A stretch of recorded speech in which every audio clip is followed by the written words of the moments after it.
So you're thinking about launching a business in the UK, say in 2025? Well, you need to know the game has completely changed. We're about to break down the 10 biggest hurdles you're going to face and, more importantly, give you the playbook to actually win.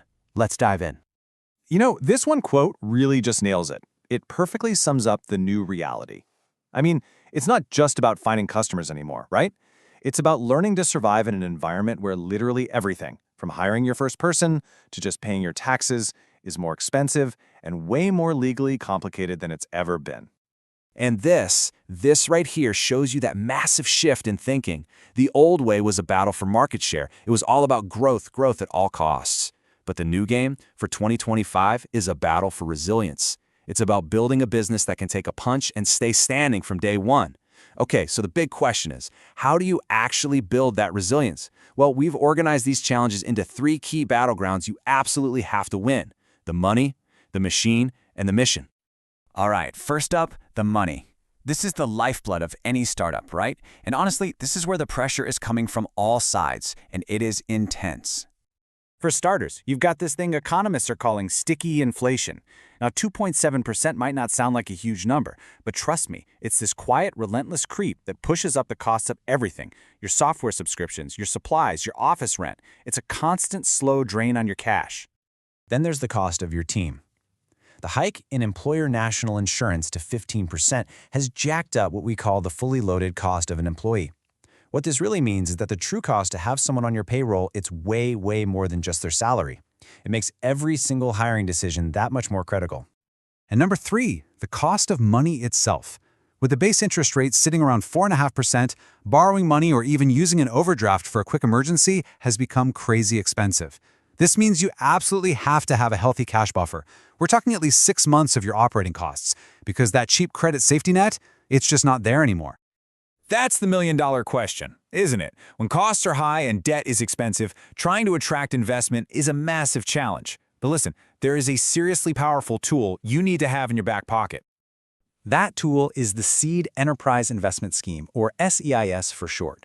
Look at how it works. By registering for the scheme, you can offer your investors a massive 50% tax relief on whatever they put in. For them, it dramatically de-risks the whole thing, which makes your little startup a much, much more attractive bet in a world where investors are being super cautious. Okay, the last piece of the money puzzle is actually getting customers without just, setting fire to your cash. The cost to get a customer, your CAC, especially on places like Google and Meta, has just skyrocketed. The winning play now is to shift your focus. Stop renting an audience with paid ads and start building an audience you own through things like great content and SEO. Look, it's a slower burn, for sure, but you're building an asset, not just paying an expense. All right, so once you've got a handle on the money, you need to build the engine of your business, what we're calling the machine. This is all about being efficient, productive, and making sure you're legally buttoned up. And wow, the biggest gear change here is employment law. Just look at this. It used to be that an employee needed 2 years on the job before they got protection from unfair dismissal. Now, that protection starts from day one. This means your probationary period isn't just a formality anymore, it is everything. You have to document performance like your life depends on it, because it's really your only defense if you end up in a tribunal. And it's not just employment law. The entire UK tax and business system is now digital first. This isn't a nice to have, it's a must do. You have to verify your ID with Companies House, and you have to use software like Xero that's compliant with making tax digital to file your VAT. The days of running a serious business from a spreadsheet, they're over. And all of this stuff, all this admin, it leads directly to this huge problem: time poverty. Most founders, and maybe this is you, spend almost all their time working in the business. Answering the emails, packing the orders, doing the day-to-day grind. And that leaves almost no time to work on the business, the big picture strategy, the vision, the stuff that actually grows it. So how on earth do you escape this trap? The answer is leverage. You have to use technology to buy back your time. Use AI like ChatGPT to draft your emails. Use tools like Zapier to make your apps talk to each other automatically. And for all the other low-value stuff, outsource it on platforms like Upwork. This is how you reclaim your time to focus on what actually moves the needle. Okay, this brings us to our final and maybe most important battleground, the mission. This is the human stuff: your product, your skills, and frankly, your own sanity. In an economy where everyone's watching their wallets, this question, it is everything. A vitamin is a nice to have. A painkiller solves a real burning problem. You've got to be brutally honest with yourself. Which one are you? Because right now, people are only spending their money on painkillers. Next up, something we see all the time, the founder's dilemma. Most founders are brilliant at their craft. They're great coders or amazing bakers. But they often have these huge gaps when it comes to the business basics, like legal stuff or sales.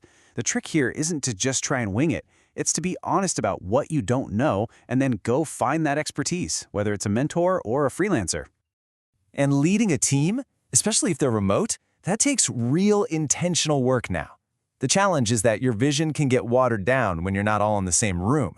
The solution is to be deliberate. We're talking about things like OKRs, objectives and key results. It's just a simple framework to make sure everyone's pulling in the same direction. And you have to over-communicate, constantly. And finally, let's talk about the most critical component, you. Being an entrepreneur can be an incredibly lonely road, and the risk of burnout is real. The biggest mental shift you can make is to stop thinking of rest as a luxury. It's not. It's a productivity tool. You need it to make good decisions. Building a network of other founders is just as vital as building a sales pipeline. So, we've walked through all these challenges: money, machine, mission. What's the one big idea that pulls it all together?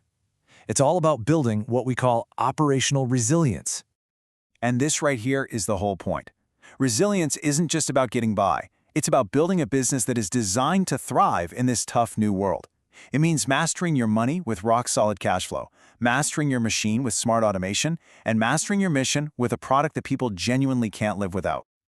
So that's the question we want to leave you with. The challenges are pretty clear. Is your strategy built to handle them? Because in this new 2025 landscape, a great idea, it's just not enough anymore. You need a truly resilient strategy to make it work.